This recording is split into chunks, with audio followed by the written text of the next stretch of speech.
السلام علیکم۔ آج اس ویڈیو میں میں آپ کو پردیس اور پردیسی لوگوں کے بارے میں بتانے جا رہی ہوں۔ یہ ویڈیو خاص طور پر میرے سبسکرائبرز ریاض ناز، حسنین ہاشمی، نومی، جاوید خان، کٹ اجمل، احمد توقیر، ثاقب جاوید، راحت رحمان اور عاصم سرگودا کی فرمائش پر بنائی گئی ہے۔ اس سے پہلے میرے YouTube channel Urdu centre plus کو سبسکرائب کر کے بیل نوٹیفیکیشن کو آن کر دیں تاکہ آپ میری تمام اپڈیٹ سے آگاہ رہیں۔ آپ میری ویڈیوز کو زیادہ سے زیادہ شیئر کر کے کار خیر میں شامل ہو سکتے ہیں۔ پردیس وہ سراب ہے جس کا حصول شاید اتنا مشکل نہیں، مگر اس کا وجود انسان کی رگ رگ میں درد بھر دیتا ہے۔ پردیس لوگ خوشی سے نہیں بلکہ دل کے ہاتھوں اور حالات سے مجبور ہو کر جاتے ہیں۔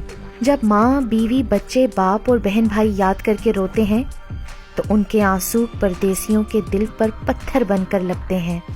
گرم ملکوں کی جلا دینے والی گرمی ہو یا یورپ ممالک کی برفیلی ٹھنڈ، درہم، دینار، ریال، ڈالرز اور پاؤنڈز کمانے کے لیے صبح سے لے کر رات تک کتنی سختیاں برداشت کرنی پڑتی ہیں۔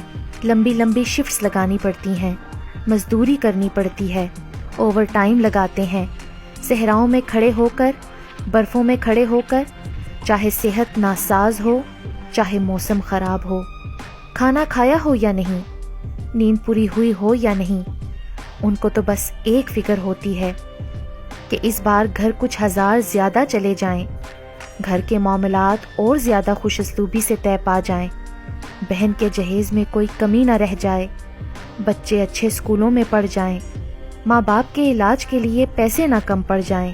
وہ پردیسی باپ، بیٹے اور بھائی صرف اپنوں کی خوشیوں کے لیے، اپنوں کی امیدوں کے لیے اپنا آپ بھلا کر، اپنا آپ مٹا کر تگ و دو میں لگے رہتے ہیں۔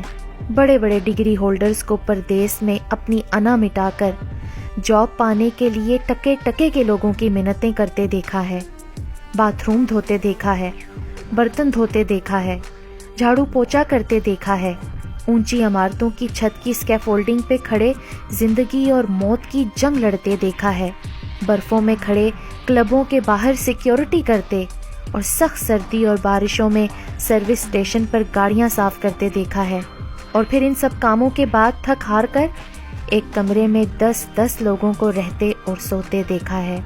کیا پیچھے بیٹھے اپنوں کو ان پردیس والوں کی مشکلوں اور سختیوں کا احساس ہوتا ہے؟ نہیں، کیونکہ یہ پردیسی کبھی احساس دلاتے ہی نہیں اپنے دکھوں، پریشانیوں، اذیتوں اور مشکلات کا۔ رشتہ دار تو سمجھتے ہیں کہ پردیس میں درختوں پر نوٹ لگتے ہیں، جی نہیں، یہ بڑے خون پسینے کی کمائی ہوتی ہے۔ پردیس میں نہایت طاقتور جسمانی وجود کے مالک کو ایک معمولی دبلا پتلا انسان بنا کسی بات کے 100 باتیں سنا دیتا ہے۔ مطلبی خود غرض لوگ ہوتے ہیں یہاں، جو صرف اپنے مطلب تک کے لیے بات کرتے ہیں، کوئی کسی کے دکھ نہیں بانٹتا۔ نیشنل لوگوں کو بڑا اپنی نیشنلٹی پر ناز ہوتا ہے۔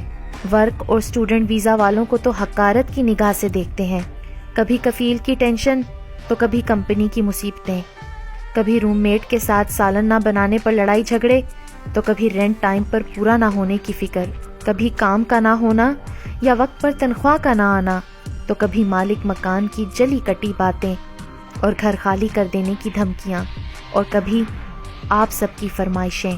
کتنی آسانی سے کہہ دیتے ہیں نا، لیٹسٹ موبائل چاہیے، لیپ ٹاپ چاہیے، گھڑیاں چاہیے، پرفیوم چاہیے، تحائف چاہیے، تقریبات کے لیے پیسے چاہیے۔ یہ بھی نہیں سوچتے کہ ایک موبائل کی قیمت ان پردیسیوں کی 2 مہینے کی کٹھن اور مسلسل محنت کی کمائی ہے۔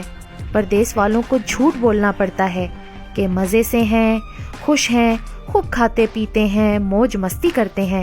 وہ سچ نہیں بتاتے اور نہ ہی احساس دلاتے ہیں کہ اداس ہیں، پریشان ہیں، فکریں ایسی ہیں کہ ہر وقت کھائی جاتی ہیں۔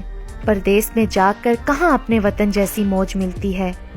وہاں پر بیگانے لوگ ہوتے ہیں، پرائے لوگ ہوتے ہیں، وہاں تو کوئی تسلی دینے والا بھی نہیں ہوتا۔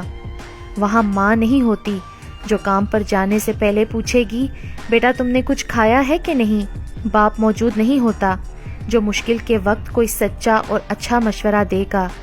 بھائی نہیں ہوتے جو ہمدرد ہوں گے، بیوی نہیں ہوتی جو دکھ سکھ کی ساتھی ہو، بچے نہیں ہوتے جن کی ایک مسکراہٹ دیکھ کر غم کا بوجھ کم ہو جائے۔ وہاں تو صرف کام کا بوجھ ہوتا ہے، پیسے کمانے کی فکر ہوتی ہے اور گہری تنہائی۔